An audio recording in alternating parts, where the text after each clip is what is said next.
بسم اللہ الرحمن الرحیم۔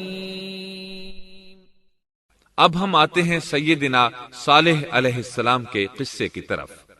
دن گزرتے گئے اور لوگ ایک بار پھر ابلیس لعین کے وسوسے میں آ کر کفر کی طرف پلٹ آئے، کیونکہ ابلیس کسی بھی شخص کو وسوسے میں ڈالے بغیر نہیں چھوڑتا۔ اس طرح ایک بار پھر کفر پھیل گیا، چنانچہ اللہ نے ان کی ہدایت کے لیے صالح علیہ السلام کو مبعوث فرمایا۔ یہ سمود کے پوتوں میں سے ایک عربی نبی تھے۔ ان کا نسب نامہ اس طرح ہے: صالح بن عبید بن سیاف بن ماشح بن عبید بن حاضر بن سمود بن ارم بن سام بن نوح علیہ السلام۔ گویا صالح علیہ السلام کا تعلق قوم سمود سے تھا، اور یہ قوم عاد کی نسل سے تھی۔ سمود کی قوم نے یمن کو خیر باد کہا اور جزیرے سے شمال کی طرف منتقل ہو گئے، پھر وہاں ہجر نامی ایک بستی میں جا ٹھہرے۔ قرآن کریم کی سورۃ الحجر اسی بستی کے نام سے موسوم ہے۔ قوم عاد کا تذکرہ سورۃ الحجر کے علاوہ سورۃ الاحقاف اور سورہ ہود میں بھی ہے۔ اللہ تعالیٰ سورۃ الحجر آیت 80 میں فرماتے ہیں: وَلَقَدْ كَذَّبَ أَصْحَابُ الْحِجْرِ الْمُرْسَلِينَ۔ اور ہجر والوں نے بھی رسولوں کو جھٹلایا۔ ہجر قوم سمود کا مرکزی شہر تھا۔ اب وہ مدائن صالح کے نام سے مشہور ہے۔ یہ شہر مدینہ منورہ کے شمال مغرب میں 380 کلومیٹر کے فاصلے پر واقع ہے۔ یہ لوگ بھی پہاڑوں کو تراش کر گھر بناتے تھے۔ یہ صنعت اور کاریگری انہوں نے قوم عاد سے وراثت میں پائی تھی۔ اللہ تعالیٰ سورۃ الفجر آیت 9 میں فرماتے ہیں: وَثَمُودَ الَّذِينَ جَابُوا الصَّخْرَ بِالْوَادِ۔ اور قوم سمود کے ساتھ کیا کیا جنہوں نے وادی میں بڑے بڑے پتھر تراشے تھے۔ قرآن مجید میں اللہ تعالیٰ ایک مقام پر فرماتے ہیں: اور ہم نے قوم عاد اور سمود کو غارت کیا، جن کے بعض مکانات آپ کے سامنے ظاہر ہیں۔ ان کے مکانات ان کی تباہی سے لے کر اب تک موجود ہیں۔ شام کے راستے میں خیبر، تیما سے تبوک تک قوم سمود کے آثار پائے جاتے ہیں۔ یہ لوگ کس طرح پتھر تراش تراش کر گھر بناتے تھے، اللہ تعالیٰ نے سورۃ الاعراف آیت 74 میں اس کا ذکر کیا ہے: وَاذْكُرُوا إِذْ جَعَلَكُمْ خُلَفَاءَ مِن بَعْدِ عَادٍ وَبَوَّأَكُمْ فِي الْأَرْضِ تَتَّخِذُونَ مِن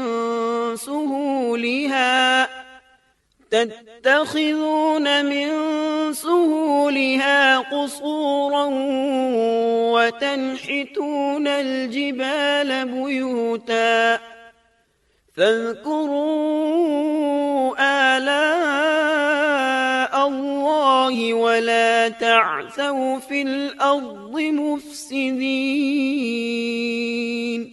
اس وقت کو یاد کرو جب اللہ تعالیٰ نے تمہیں قوم عاد کے بعد جانشین بنایا اور تمہیں زمین پر رہنے کا ٹھکانہ دیا کہ نرم زمین پر محل بناتے ہو اور پہاڑوں کو تراش تراش کر ان میں گھر بناتے ہو۔ سو اللہ کی نعمتوں کو یاد کرو اور زمین میں فساد مت پھیلاؤ۔ یہ آیت ان کی طاقت، جسم کی صلاحیت اور ماہر فن ہونے پر دلیل ہے۔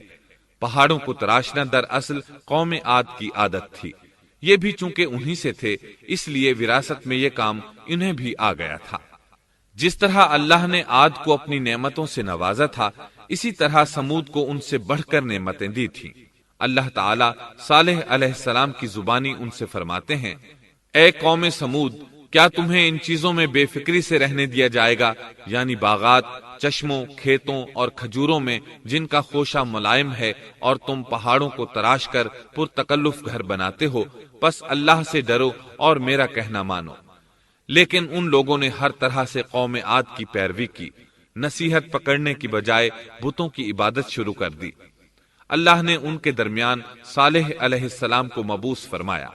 آپ نبوت ملنے سے پہلے بھی عقل مند اور علم والے تھے، باعزت گھرانے سے تعلق رکھتے تھے، اپنے معاملات میں لوگ ان سے مشورے لیتے تھے، لہٰذا انہیں ایک خاص مقام حاصل تھا۔ لیکن جب آپ نے انہیں ایک اللہ پر ایمان لانے، اس کے سوا کسی کی عبادت نہ کرنے کی دعوت دی تو ان کا ساتھ چھوڑ گئے۔ جواب میں ان سے کہنے لگے، يا صالح قد كنت فينا مرجوا قبل هذا اے صالح، اس سے پہلے تو ہم تجھ سے بہت کچھ امیدیں لگائے ہوئے تھے۔ مطلب یہ کہ پہلے تو ہمارے نزدیک آپ کا بہت مرتبہ تھا، مقام تھا، ہمیں آپ سے بہت امیدیں تھیں، لیکن آپ نے تو یہ باتیں کہہ کر ہماری ساری امیدوں پر پانی پھیر دیا۔ ان کے اس جواب کے باوجود صالح علیہ السلام انہیں اللہ کی طرف بلاتے رہے اور ان سے کہتے رہے، اے میری قوم، اللہ کی عبادت کرو، اس کے سوا تمہارا کوئی معبود نہیں۔ تمام انبیاء کی اپنی اپنی قوم کو یہی دعوت تھی کہ اے لوگو، اللہ کی عبادت کرو، اسی نے تمہیں زمین سے پیدا کیا ہے، اسی نے تمہیں زمین میں آباد کیا ہے، اس سے معافی طلب کرو، یقیناً میرا رب قریب ہے اور دعاؤں کو قبول کرنے والا ہے۔ اے میری قوم، تم نیکی سے پہلے برائی کی جلدی کر رہے ہو، اللہ سے معافی کیوں نہیں مانگتے کہ تم پر رحم کیا جائے؟ اللہ سے ڈرو، میری اطاعت کرو، حد سے گزر جانے والے بے باک لوگوں کی اطاعت سے باز آؤ، وہ ملک میں فساد پھیلا رہے ہیں اور اصلاح نہیں کرتے۔ صالح علیہ السلام نے ہود علیہ السلام کی طرح اپنی قوم کو نصیحت کی، لیکن ان ظالموں نے بھی اسی طرح کفر کیا جیسے قوم عاد نے کیا تھا۔ کہنے لگے، یہ کیسے ہو سکتا ہے کہ ہم اپنے میں سے ایک شخص کے تابع ہو جائیں؟ اس اکیلے کی اتنی زیادہ فضیلت کی آخر کیا وجہ ہے؟ ہم نہیں مان سکتے کہ ہم میں صرف اسی ایک پر اللہ کی باتیں نازل ہوتی ہیں۔ پھر وہ اس سے بھی آگے بڑھے اور اللہ کے نبی کو کھلے الفاظ میں پرلے درجے کا جھوٹا کہا، جادوگر کہا۔ پھر یہ سرکش اور کافر لوگ صالح علیہ السلام کے ساتھ ایمان لانے والے کمزور غریب لوگوں کو مخاطب کر کے کہنے لگے، کیا تم صالح پر ایمان رکھتے ہو؟ ہم تو اس کے منکر ہیں۔ اس طرح صالح علیہ السلام دن رات انہیں دعوت دیتے رہے، یہاں تک کہ یہ لوگ صالح علیہ السلام سے کہنے لگے، تم نے اور تمہارے ساتھیوں نے ہمارے اندر نحوست پھیلا رکھی ہے اور اسی لیے ہم مشکلات اور مصائب کا شکار ہیں، لہٰذا تم ہم سے دور ہو جاؤ۔ صالح علیہ السلام نے انہیں جواب دیا، تم پر نحوست اللہ کی طرف سے ہے، تم فتنے میں پڑے ہوئے لوگ ہو۔ پھر اس کے بعد وہ لوگ صالح علیہ السلام سے مکمل طور پر دشمنی کرنے لگے اور انہوں نے آپ کو یہاں تک کہہ دیا کہ آپ ہماری مجلس میں نہ آیا کریں کیونکہ آپ منحوس ہیں۔ پھر بات یہاں تک پہنچی کہ صالح علیہ السلام نے انہیں اللہ کے عذاب سے ڈرایا، دھمکایا اور کہا، يا قوم أرأيتم إن كنت على بينة من ربي وآتاني منه رحمة فمن ينصرني من الله إن عصيته فما تزيدونني غير تخسير۔ اے میری قوم کے لوگوں، ذرا بتلاؤ تو، اگر میں اپنے رب کی طرف سے کسی مضبوط دلیل پر ہوا اور اس نے مجھے اپنے پاس سے رحمت عطا کی ہو، پھر میں نے اس کی نافرمانی کی، تو کون ہے جو اس کے مقابلے میں میری مدد کرے؟ تم تو میرا نقصان ہی بڑھا رہے ہو۔ یعنی فرض کرو اگر میں حق پر ہوا اور یقیناً میں حق پر ہوں اور اللہ تعالیٰ نے مجھے اپنی نبوت سے بھی نوازا ہے، پھر بھی میں تمہاری باتوں میں آ کر اس کی نافرمانی کروں تو بلا شبہ اس وقت میں گھاٹے میں ہوں گا اور تم بھی خسارہ پانے والے ہوگے۔ اس پر وہ ظالم لوگ مقابلے پر اتر آئے، کہنے لگے، اگر تو سچا ہے تو کوئی معجزہ لے آ، لیکن وہ معجزہ ہماری مرضی کے مطابق ہو، اس صورت میں ہم ضرور ایمان لے آئیں گے۔ آپ ایسا کریں کہ بستی کے کنارے پتھریلی چٹان میں سے دودھ دینے والی 10 ماہ کی حاملہ اونٹنی نکالیں، اس کا رنگ سرخ ہو۔ صالح علیہ السلام سے یہ مطالبہ کر کے وہ سردار لوگ ایک طرف بیٹھ گئے اور مذاق اڑانے لگے۔ ایک کہنے لگا اونٹنی 10 ماہ کی ہو، حاملہ ہو، دوسرا کہنے لگا لازمی طور پر اس کا رنگ سرخ ہو، پھر ایک تیسرا سردار بولا اس کی کھال پر بہت زیادہ اون ہو، چوتھا بولا موٹی تازی ہو، ہم نے پہلے اس قسم کی اونٹنی دیکھی نہ ہو، پانچواں بولا وہ اتنی بڑی ہو کہ اکیلی ایک دن تمام کنویں کا پانی پی جائے اور دوسرے روز ہم پئیں۔ یہ لوگ اسی طرح مذاق اڑا رہے تھے کہ صالح علیہ السلام نے ان سے کہا، اگر تمہاری مطلوبہ اونٹنی تمہیں مل جائے تو کیا تم ایمان لے آؤ گے؟ سب نے مل کر کہا، ہاں ضرور لے آئیں گے۔ صالح علیہ السلام نے فرمایا، تب تم ایک دن سب لوگوں کو جمع کر لو۔ مقررہ دن وہ لوگ جمع ہو گئے۔ ان کی موجودگی میں صالح علیہ السلام نے اللہ سے دعا کی۔ زمین پر زلزلہ طاری ہوا، ان کی آنکھوں کے سامنے چٹان پھٹی اور اس سے بالکل ویسی ہی اونٹنی نکلی جیسا کہ ان کا مطالبہ تھا۔ انہوں نے اپنی زندگی میں ایسی اونٹنی کبھی نہیں دیکھی تھی۔ اس میں وہ تمام صفات موجود تھیں جن کا ذکر ان لوگوں نے کیا تھا۔ اللہ تعالیٰ صالح علیہ السلام کی زبانی سورہ ہود آیت 64 میں فرماتے ہیں، وَيَا قَوْمِ هَٰذِهِ نَاقَةُ اللَّهِ لَكُمْ آيَةً فَذَرُوهَا تَأْكُلْ فِي أَرْضِ اللَّهِ وَلَا تَمَسُّوهَا بِسُوءٍ فَيَأْخُذَكُمْ عَذَابٌ قَرِيبٌ۔ اے میری قوم، یہ اللہ کی بھیجی ہوئی اونٹنی ہے، یہ تمہارے لیے ایک معجزہ ہے۔ اب تم اسے اللہ کی زمین میں کھاتی ہوئی چھوڑ دو اور اسے کسی طرح کی تکلیف نہ پہنچاؤ، ورنہ فوری عذاب تمہیں آ پکڑے گا۔ اس اونٹنی کو چونکہ کسی اونٹنی نے جنم نہیں دیا تھا، اس لیے اس کو ناقۃ اللہ یعنی اللہ کی اونٹنی کہا گیا۔ پھر صالح علیہ السلام نے فرمایا، لوگو سن لو، ایک دن یہ اونٹنی پانی پیے گی، ایک دن تم پیو گے۔ تم میں سے کوئی اسے تکلیف نہ پہنچائے، ورنہ اللہ کا بدترین عذاب تم پر نازل ہوگا۔ سورۃ القمر میں اللہ فرماتے ہیں، بے شک ہم اونٹنی کو ان کے لیے آزمائش بنا کر بھیج رہے ہیں، تم صبر کے ساتھ ان کے انجام کا انتظار کرو۔ اس نشانی کے ظہور کے بعد اللہ تعالیٰ نے صالح علیہ السلام کو مخاطب کر کے فرمایا، تم اب دیکھتے رہو کہ ان کا انجام کیا ہوتا ہے، ان کی سختیوں پر صبر کرو۔ ان سے کہہ دو کہ پانی پر ایک دن ان کا اختیار ہوگا اور ایک دن اس اونٹنی کا، خبردار کوئی زیادتی نہ کرے اور اس اونٹنی کو پانی پینے سے نہ روکے۔ سورۃ الشمس میں اللہ تعالیٰ فرماتے ہیں کہ ان سے اللہ کے رسول نے فرما دیا تھا کہ اللہ کی اونٹنی کی اور اس کے پانی پینے کی باری کی حفاظت کرو، یعنی اسے نہ تو پانی پینے سے روکو اور نہ ہی اسے کوئی تکلیف پہنچاؤ۔ اس معجزے کو دیکھ کر لوگ دو گروہوں میں بٹ گئے۔ بہت کم لوگوں نے صالح علیہ السلام کی پیروی کی، ان پر ایمان لائے، جبکہ اکثر لوگ پھر بھی اپنے کفر پر ڈٹے رہے۔ اللہ تعالیٰ فرماتے ہیں، ان لوگوں نے خود معجزے کا مطالبہ کیا تھا، لیکن اس کو اپنی آنکھوں سے دیکھنے کے باوجود ظلم پر اڑے رہے اور کفر پر اصرار کرتے رہے۔ سورۃ الحجر آیت 81 میں اللہ فرماتے ہیں، وَآتَيْنَاهُمْ آيَاتِنَا فَكَانُوا عَنْهَا مُعْرِضِينَ۔ اور انہیں ہم نے اپنی نشانیاں بھی عطا فرمائی تھیں، لیکن پھر بھی وہ ان سے گردن موڑنے والے ہی رہے۔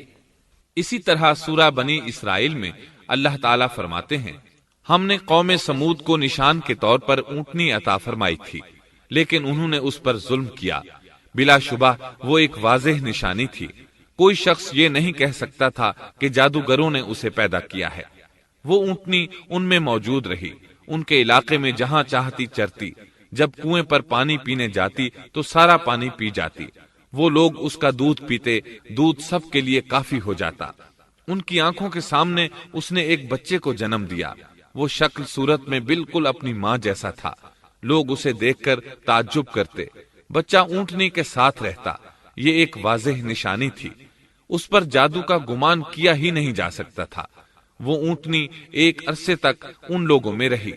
اللہ فرماتے ہیں، ہم نے قوم سمود کو بطور نشان کے ایک اونٹنی دی تھی، لیکن انہوں نے اس پر ظلم کیا، حالانکہ یہ نشانیاں ہم لوگوں کو ڈرانے کے لیے ہی بھیجتے ہیں۔ وہ لوگ اس اونٹنی کو دیکھ کر متعجب ضرور ہوئے، لیکن ایمان پھر بھی بہت کم لوگ لائے۔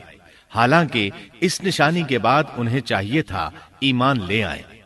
پھر ایک دن قوم کے سرداروں نے مشورہ کیا کہ اگر ہم نے صالح کو اسی طرح چھوڑ دیا تو کہیں لوگ ہمیں نہ چھوڑ دیں اور صالح کے پیروکار بن جائیں۔ اس اونٹنی نے تو ہمیں مصیبت میں ڈال دیا ہے، ہم پورا ایک دن پانی کو چھو بھی نہیں سکتے کیونکہ یہ سارا دن پانی پیتی رہتی ہے۔ پھر یہ اس قدر دیو ہیکل ہے کہ اسے دیکھ کر ہماری بکریاں بھاگ جاتی ہیں، اونٹ اسے دیکھ کر خوفزدہ ہو جاتے ہیں، لہٰذا ہمیں چاہیے کہ اس سے چھٹکارا حاصل کر لیں۔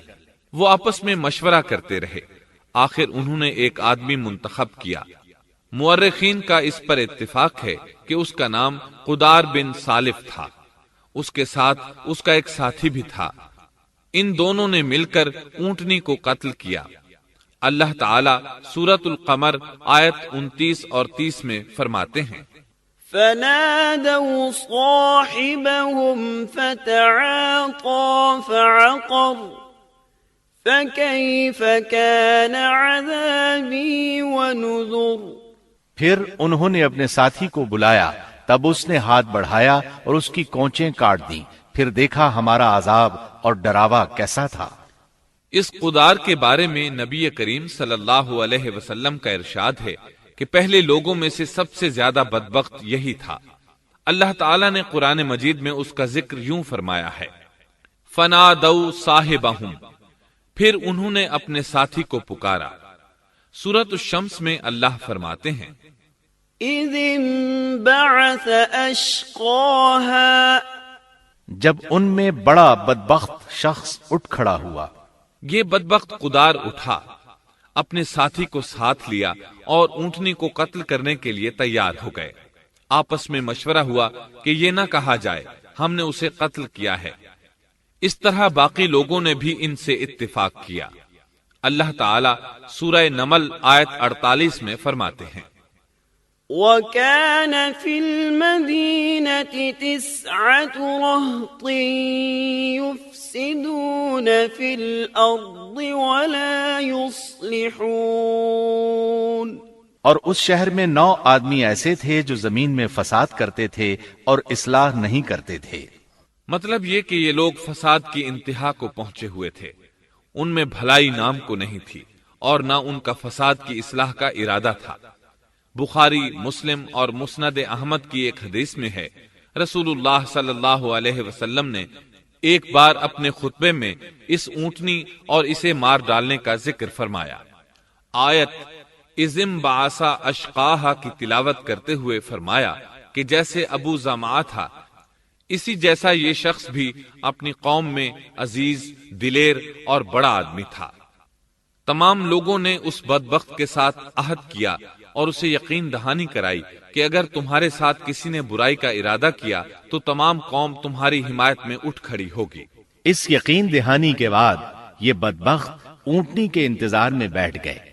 اونٹنی پہاڑ کی طرف سے آتی تھی اور پانی پی کر واپس چلی جاتی تھی، یہی اس کا معمول تھا۔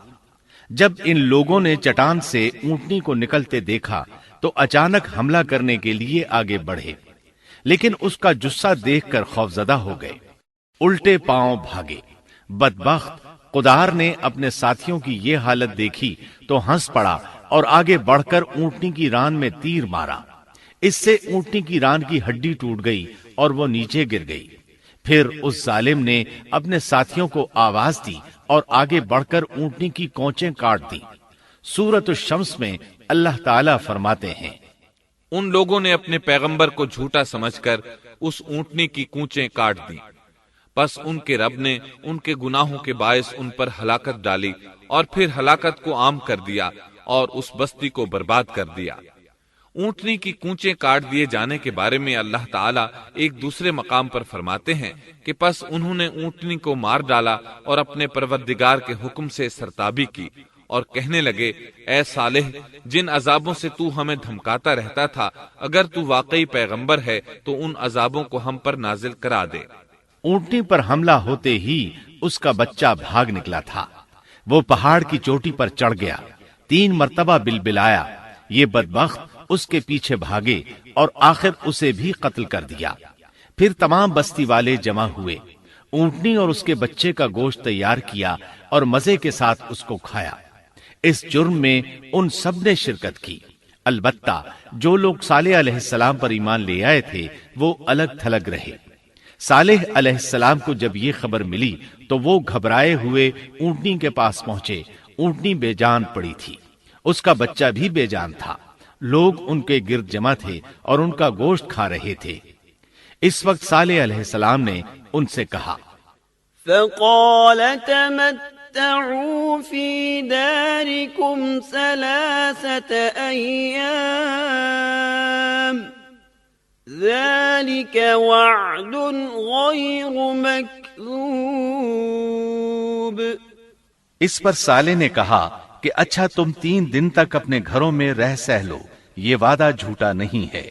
مطلب یہ کہ تمہیں صرف 3 دن کی مہلت ہے، اس کے بعد تم سب کے سب ہلاک کیے جاؤ گے۔ وہ صالح علیہ السلام کی بات کو رد کرتے ہوئے انہیں دھمکیاں دینے لگے کہ جن عذابوں کا تو ہم سے وعدہ کر رہا ہے، اگر تو سچا ہے تو ان کو ہم پر نازل کر دے۔ اس کے بعد وہ جمع ہو کر مشورہ کرنے لگے کہ آج رات صالح کو بھی مار ڈالو۔ ان کے اس مشورے کے بارے میں اللہ تعالی سورۃ النمل آیات 48 اور 49 میں فرماتے ہیں، اس شہر میں 9 سردار تھے، وہ زمین میں فساد پھیلاتے رہتے تھے اور اصلاح نہیں کرتے تھے۔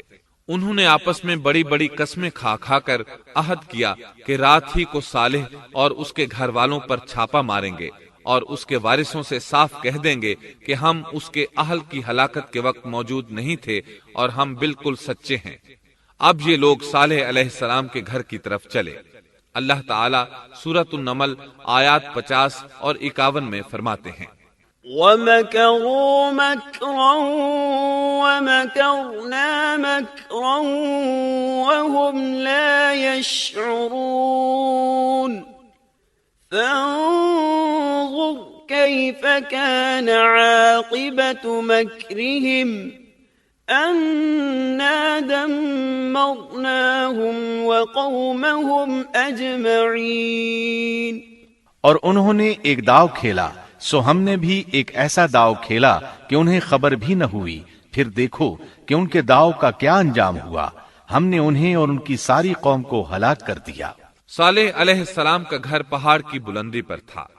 یہ فسادی لوگ ابھی اوپر چڑھ رہے تھے کہ زمین حرکت کرنے لگی۔ ایک چٹان اوپر سے لڑھکتی ہوئی آئی اور ان تمام کو پیس کر رکھ دیا۔ ان 9 فسادی لوگوں کی ہلاکت کے ساتھ ہی اللہ کے عذاب کی ابتدا ہو چکی تھی۔ چنانچہ صالح علیہ السلام نے اپنے ساتھیوں کے ساتھ اس بستی کو چھوڑ دیا، یعنی وہ ہجر کے علاقے سے نکل گئے۔ صبح ہوئی تو لوگوں نے ایک عجیب منظر دیکھا۔ قوم سمود کے تمام لوگوں کے چہرے زرد پڑ چکے تھے، وہ سب رونے لگے کیونکہ عذاب کے آثار شروع ہو چکے تھے۔ دوسرے دن تمام لوگوں کے چہرے آگ کی طرح سرخ ہو گئے اور تیسرے دن تمام کے چہرے سیاہ ہو چکے تھے۔ اپنی یہ حالت دیکھ کر سب لوگ رونے اور چیخ پکار کرنے لگے، اپنی قبریں کھودنے لگے۔ اب انہیں یقین ہو چکا تھا کہ عذاب کا وعدہ برحق تھا۔ اللہ تعالیٰ نے انہیں پہلی قوموں کی طرح ایک قسم کا عذاب نہیں دیا تھا، جیسے قوم نوح کو صرف طوفان کے ذریعے ہلاک کیا گیا، قوم عاد کو صرف طوفانی ہوا کے ذریعے ہلاک کیا گیا، لیکن قوم سمود کو اللہ تعالیٰ نے طرح طرح کے عذابوں سے دوچار کیا، اس لیے کہ انہوں نے اپنی مطلوبہ شرط پوری ہونے کے باوجود ایمان قبول نہیں کیا تھا۔ عذاب کی ابتدا زلزلے سے ہوئی، زمین حرکت کرنے لگی۔ اس کی وجہ سے وہ لوگ اپنے گھروں میں اوندھے کے اوندھے پڑے رہ گئے، ان میں اٹھنے کی طاقت تک نہ رہی۔ پھر آسمان میں سخت کڑاکا ہوا، اس کی ہولناک دہشت انگیز چنگھاڑ نے ان کے بھیجے پھاڑ کر رکھ دیے۔ ایک ہی لمحے میں ایک ساتھ وہ سب ڈھیر ہو گئے۔ ان کی ہلاکت اور تباہی کو بیان کرتے ہوئے اللہ تعالی سورۃ الزاریات آیات 43 تا 45 میں فرماتے ہیں، وَفِي ثَمُودَ إِذْ قِيلَ لَهُمْ تَمَتَّعُوا حَتَّى حِينٍ فَعَتَوْا عَنْ أَمْرِ رَبِّهِمْ فَأَخَذَتْهُمُ الصَّاعِقَةُ وَهُمْ يَنظُرُونَ فَمَا اسْتَطَاعُوا مِنْ قِيَامٍ ناصرين اور سمود کے قصے میں بھی عبرت ہے، جب ان سے کہا گیا کہ تم کچھ دن تک فائدہ اٹھا لو، لیکن انہوں نے اپنے رب کے حکم سے سرتابی کی، اس پر انہیں ان کے دیکھتے دیکھتے تیز و تند کڑاکے نے ہلاک کر دیا، پس نہ تو وہ کھڑے ہو سکے اور نہ بدلہ لے سکے۔ اسی طرح سورہ ہود میں اللہ تعالیٰ نے ان کی تباہی کا نقشہ اس طرح کھینچا ہے کہ ایک زور کی کڑک نے ان ظالموں کو آ لیا، پھر تو وہ اپنے گھروں میں زانوں کے بل مردہ پڑے رہ گئے، ایسے گویا کہ وہ کبھی آباد ہی نہ تھے۔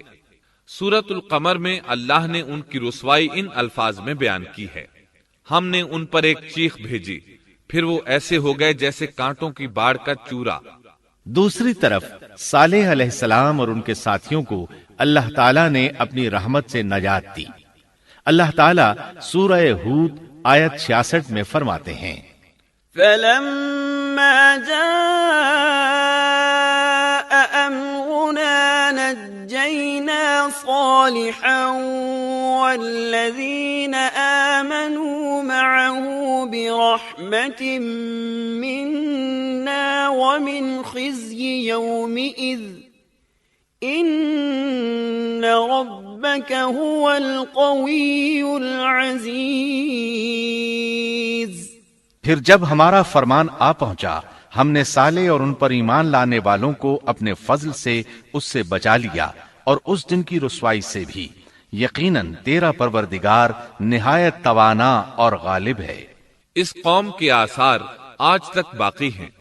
مدینہ منورہ کے شمال مغرب میں ان کے گھر موجود ہیں۔ اب یہ علاقہ مدائن صالح کے نام سے مشہور ہے۔ سورۃ النمل میں اللہ تعالیٰ فرماتے ہیں: پس یہ ان کے گھر ہیں جو ان کے ظلم کے سبب ویران پڑے ہیں، بے شک اس میں دانش مندوں کے لیے نشانیاں ہیں۔ اللہ تعالیٰ نے ان کے نشانات کو آج تک باقی رکھا ہے تاکہ بعد میں آنے والوں کو یقین ہو جائے اور کسی قسم کا شک نہ رہے۔ عذاب کے آثار نمودار ہونے پر صالح علیہ السلام نے ان سے فرمایا تھا: اے میری قوم، میں نے تمہیں اپنے پروردگار کا حکم پہنچا دیا تھا اور میں نے تمہاری خیر خواہی کی، لیکن تم لوگ خیر خواہوں کو پسند نہیں کرتے۔ اس کے بعد صالح علیہ السلام اپنے ساتھیوں کے ساتھ وہاں سے ہجرت کر کے فلسطین آ گئے، وہیں رملہ نامی بستی میں رہنے لگے اور یہیں آپ کی وفات ہوئی۔ نبی کریم صلی اللہ علیہ وسلم صحابہ کرام رضی اللہ عنہم کے ساتھ تبوک تشریف لے گئے تو آپ نے مدائن صالح کے قریب قیام فرمایا تھا۔ صحابہ نے ان کنووں سے پانی لے لیا جو قوم سمود کے استعمال میں رہے تھے، کچھ برتن بھی وہاں سے لے لیے۔ آپ کو پتہ چلا تو آپ نے حکم فرمایا: ان برتنوں کو توڑ دو اور اس پانی کو بہا دو، اور اس پانی سے جو کھانا تیار کیا ہے اس کو الٹ دو۔ آپ نے انہیں ان گھروں میں داخل ہونے سے بھی روک دیا جن میں اللہ کا عذاب نازل ہوا تھا۔ آپ صلی اللہ علیہ وسلم نے فرمایا: میں ڈرتا ہوں تم پر بھی ایسا عذاب نہ آ جائے جیسا ان پر آیا تھا، اس لیے ان کے علاقے میں داخل نہ ہوا کرو، اور اگر داخل ہونا پڑ جائے تو روتے ہوئے داخل ہوا کرو، اور رونا نہ آئے تو رونے جیسی شکلیں بنا لیا کرو تاکہ تمہارا شمار ظالموں میں نہ ہو۔ اللہ تعالیٰ فرماتے ہیں: ألا إن ثمود كفروا ربهم ألا بعدا لثمود۔ آگاہ رہو، قوم سمود نے اپنے رب سے کفر کیا، سن لو ان سمودیوں پر پھٹکار ہے۔ قرآن میں ان کا قصہ 26 سے زائد مرتبہ بیان کیا گیا ہے۔ اس کے بعد لوگ ایمان کی حالت میں امن چین کی زندگی بسر کرنے لگے، لیکن پھر نئے سرے سے ان میں خرابی پیدا ہوئی۔ شیطان نے پھر اپنا کام دکھایا، ان کے دلوں میں وسوسہ ڈالا اور فلسطین، عراق، مصر اور جزیرے کے نواحی علاقوں میں شرک پھیل گیا۔ لوگ ایک بار پھر کفر کی طرف پلٹ پڑے۔ اس پورے قصے میں چند عبرتیں ہیں، آئیے ذرا ان کا بھی ذکر ہو جائے۔ اللہ تعالیٰ کی اونٹنی اگرچہ سیدنا صالح علیہ السلام کی نبوت کا ایک نشان تھی، ان کی سچائی کا ثبوت تھی، لیکن قرآن کریم کی وضاحت یہ ہے کہ وہ قوم سمود کی آزمائش کے لیے تھی اور وہی ان کی ہلاکت کا نشان ثابت ہوئی، جیسا کہ سورۃ القمر میں اللہ تعالیٰ فرماتے ہیں إنا مرسل الناقة فتنة لهم فارتقبهم واصطبر بے شک ہم اونٹنی کو ان کی آزمائش اور امتحان کے لیے بھیجنے والے ہیں، پس تو ان کے انتظار میں رہ اور صبر اختیار کر۔ سنت اللہ یہ رہی ہے کہ اگر وہ اپنے پیغمبر کو کسی قوم کی ہدایت کے لیے بھیجے اور قوم اس کی ہدایت پر کان نہ دھرے تو ضروری نہیں کہ وہ قوم ہلاک کر دی جائے، لیکن جو قوم اپنے نبی سے اس وعدے پر نشان طلب کرے کہ اگر ان کا مطلوبہ نشان ظاہر ہو گیا تو وہ ایمان لے آئیں گے، اور پھر نشان آ جانے کے بعد وہ ایمان نہ لائے تو اس قوم کی ہلاکت یقینی ہے۔ اللہ تعالیٰ پھر اس قوم کو معاف نہیں کرتے جب تک کہ وہ تائب نہ ہو جائے اور اللہ کے دین کو قبول نہ کرے، یا عذاب الہی سے صفائے ہستی سے مٹ کر دوسروں کے لیے عبرت کا نشان بن جائے۔ لیکن اس سنت سے نبی کریم صلی اللہ علیہ وسلم کی امت مستثنا ہے، اس لیے کہ آپ صلی اللہ علیہ وسلم نے وضاحت فرمائی ہے، میں نے اللہ تعالیٰ سے دعا مانگی ہے کہ اللہ تعالیٰ میری امت میں عذاب عام مسلط نہ فرمائے، اور اللہ نے میری دعا قبول فرما لی۔ قرآن میں اللہ تعالیٰ نے نبی کریم صلی اللہ علیہ وسلم کی اس بات کی یوں تصدیق کی ہے، وما كان الله ليعذبهم وأنت فيهم اے رسول، اس حال میں کہ تو ان میں موجود ہے، اللہ تعالیٰ ان کافروں پر عذاب مسلط نہیں کرے گا۔ اور یہ ایک خطرناک غلطی ہے، نفس کا دھوکہ ہے کہ انسان عیش و عشرت اور دنیاوی جاہ و جلال کو دیکھ کر یہ خیال کر بیٹھے، یہ گمان کر لے کہ جس قوم یا فرد کے پاس یہ سب کچھ موجود ہے وہ ضرور اللہ تعالیٰ کے سائے میں ہے، اور یہ کہ ان کی یہ خوش عیشی اس بات کی علامت ہے کہ اللہ تعالیٰ کی خوشنودی ان کے ساتھ ہے۔ یہ نفس کا دھوکہ ہے، غلط فہمی ہے، بلکہ کج فہمی ہے۔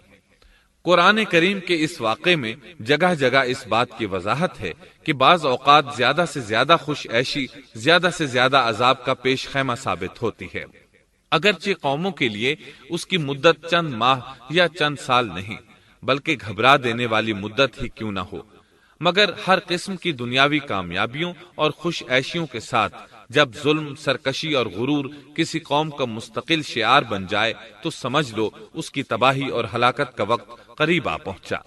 اللہ تعالیٰ فرماتے ہیں، تیرے رب کی پکڑ بہت سخت ہے، لیکن اس کے ساتھ ہی یہ بات بھی ہے کہ کسی قوم میں تمام تر خرابیوں کے باوجود اگر قوم سے اکثر افراد اللہ کے شکر گزار ہوں، اس کے بندوں کے ساتھ انصاف کرنے والے اور آپس میں نیک نیت اور خیرخواہی کرنے والے ہوں تو بلا شبہ وہ اللہ کے ہاں مقبول بندے ہیں، اور انہی کو دنیا اور آخرت کی کامیابیوں کی بشارت ہے، اور انہی کے لیے یہ دنیاوی عیش اللہ کی بے انتہا نعمتوں کی علامت ہے۔ انہی الفاظ پر سیدنا